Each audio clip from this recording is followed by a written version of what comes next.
କାନ୍ଦିଏ କଦଳୀ ଦେଖି ଇଚ୍ଛା ହେଉଥିଲା ସବୁ ଖାଇବି ବୋଲି, ହେଲେ ଯେତେ ଖାଉଥିଲି କଦଳୀ ଜମା ସରୁନଥିଲା। କାନ୍ଦିଏ କଦଳୀ ନ ସରିଲେ ନଷ୍ଟ ହୋଇଯିବ ଭାବିଲି।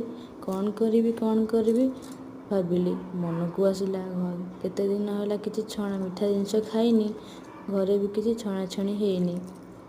କ'ଣ ଗୋଟେ ଆଇଟମ୍ ବନେଇଦେବା ଭାବିଲି। ମାଲପୁଆ ବନେଇଦେବି।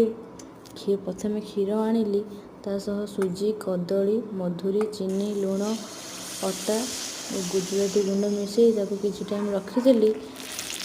ତାପରେ କଡ଼େଇରେ ତେଲ ପକାଇ ମାଲପୁଆ ଛାଣିଲି।